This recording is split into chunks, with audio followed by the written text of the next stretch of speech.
dad la gaarayo waa inaa warsangali dhulkooda gacanta ku dhigtaan oo hadday idin diidaan aa qabsataan hadday idin la yeeshaan waxna ala yeelataan markaas anigu maamul idin aqoonsanaya laakiinse dastuurka meel kaga ma taal aqli saliimina kuma fikri karo in 20 qof oo bariga sul degan oo jabhada anagu de maamul ma aqoonsan karno intaasna nacay bay ahayd riyaaltiga la isugu noqonayo ma reexaan ba halkan taagan oo baar dheeray intaas oo degmo haysta oo Axmed Madoobe ka soo horjeedo maamulka Jubbaland diidan xagan waxa jooga hawiyo intaas oo maamul raba dadkaas wax la qaybsanaya baarlamaankooda lagu xisaabtamaya marka horena meeshii qof ay idinka joogay inaga daayo waxaan buuladeen aan warsangali wax la yeelanay marka Xasan mambadii buu soo dhiibay firdhiye isagoo cabaysan oo wixii filla wadhig lagaga soo akhriyay la rooraya wala saanad ka soo dagay markuu la saanad ka soo dagay markii uu beeshkiisa wuxuu ku soo qoray waa in dadka reer Sanaag si dhaqso u yimaadaan gobolka Sool halka wax shirku ka dhaco oo meesha la isugu yimaado qoladii warsangali marka maxaa soo baxay qoladii warsangali waxa soo baxay ninkan horta meeqaamkii hoos buu dhigay iyaguna loogeystaan intii oo bay wataan idin mid ba haysateen ma akhir la yiraahdee intii oo kama fiicnee reernimo iyo maamul ahaan iyo xigtaahan midna idin kama xushoonin dad wax loo yeedhanayo idin ka dhiga yarkii ina dhowree maamulka ma akhir haysan jira waa kiis qarxiyay wuxuu anagu ciyaal malcaamad jooga wax loo yeedhanayo ma nihin reer baanu nahay deegaan leh oo badii iyo barrigii iyo beerihii bale saxarada anagu ma deganin buu ku risidiina dad ay helebaynu nahay aan kala xishoonno wixiinu haydin qaadaan shalay waxa ka cabanaysan isaaq baa dhulkay ku soo duulo waxa way gacan kulu nagu kaxeeyo oo dhulkii naga qabsaday maanta idinkii baa tii wada marka nimay waan kala dhacno arintii waa kii markuu arkay in odaygii yaraa jeebabka weynaa firdhiye bahasho ay ku adkaatay waxoogaa wafdiga iyo ciidan iyo bale iyo baas waa kii Xasan Gurgurta soo diray Xasan Dal Xaraashe markuu la socno dimid meeshii ceel buuxay shirka loogu talgalay inuu ka dhaco laba arrin baa ka dhacay warsangali nimanka warsangali hareeraha fiiriyeen markay hareeraha fiiriyeen waxay dhaheen maamulkan khaatumo ee jabhadii waxba laga heli maayo waa maamul qablameeyo dawaan isku wareerayna nimanka warsangali waxa weeyaan nimanka ma jeerteen maamul kale ee laga qadin kara dhowr cisho kuwaasaynu dooranaa jabhad ma raaci karo inagii baan waxba haynine adigoon waxba hayn qofkan waxba hayn haddaan raacdo waa jabaysaadee marka waxay dhahan maamulka Puntland bay la shaqaynaynaa ciidan bay ka dalbadeen Puntland waa tii la keenay saraakiishii warsangali ee Puntland misreeda systemkeeda iyo dawladnimadeeda ku shaqaynaysay waa ku yimi ceel buux waa ku jabhada Soolbari wixii xasan soo abaabulay wuxuu ku soo yaacay ee ku soo laabtay meeshii la oran jiray Soolbari shirkana saas ku kala kacay maantay noqotay hadda qoraalkii shalay maray qolkiisa saaraa waxa ku qorayd in garaadka ina garaad cali iyo Sultan Siciid Abdisalaan ay yiraahdeen war wixii idinka nala jooga horgalaa ah warsangali noo soo celiya wixii dhulbaantay horgalaa anaga nala joogana hadii soo celino dad taaro ehel aan ahaano inuu kala wada ina garaad cali hadalkiisa marka uu soo noqonaya ina garaad cali hadalkiisa labu daarna horta anigu shakhsiyan waxaan aaminsanahay ina garaad cali ninka la yiraahdo dhulbaanta ninka aqal badan kuma jiro waa nin abdeyda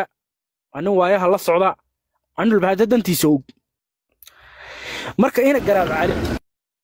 hiidku wuxuu la gaaray meesha taala ina garaad cali hiidku wuxuu la gaaray wuxuu arkay tolkii oo shalay ma jeerteen lagu diray waxa Sheekh Maxamuud ku diray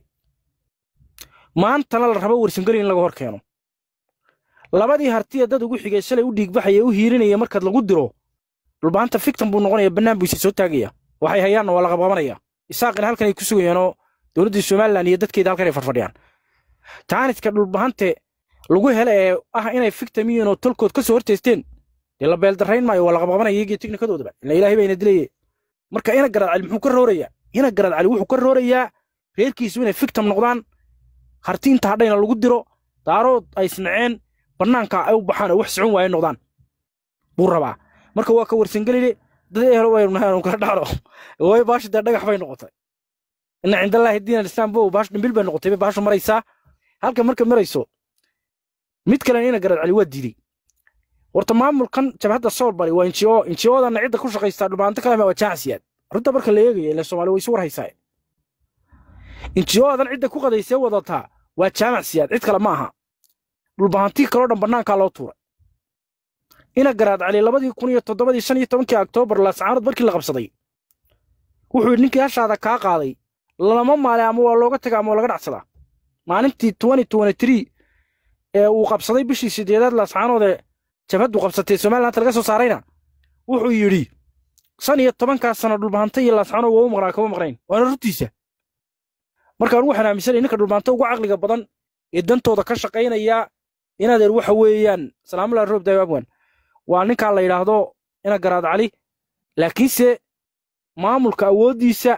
iyo jabhadu waxan qablanka ah iyo baabuurtan iyo waxan yaacaya cidda shaqada kule ee maamulaysa waxa weeyaa waa jaacsiyaad dhulbaantaa kale oo bannaankay ka joogan injooda jaacsiyaad baa ku shaqaysta wixii iyagu ay yiraahdaan baana ka shaqeeya dhulbaantii kalena gadaal bay ka ogaadeen inaan waxba looga ogolayn meesha waana sababta ina garaad cali u qaylinaya leeyahay maamul xabar laga soo dhisay iyo bamba xabar laga keenay de lagu wadi baay wuri meesha laga joojiyo kontarbank midda kale shiina waa ku xigeenka firdhiye de daraad wuxuu ku hadlay weydinkii arkay wuxuu yiri firdhiye de xisbi buu galay urur xad sheekh maxamed haystu qayb kay wuxuuna rabaa hadhow toolay inuu meelahiisa xamarta wax ka xoqdo waxaan wax sii shaqaynaya ma hadda uu mustaqbal siyaasadeed raadsado marka qofkii ku xigay ka soo horjeeday de cid ma hogaamin karo waxa hadalka uga baxaya ku soo koobaya dhulbaantiyo ma jeerteen hore u kala tageen waa ogeyn de wakiidani bareere ku yiri anaanu gacanta idinku hayo idin biirinaya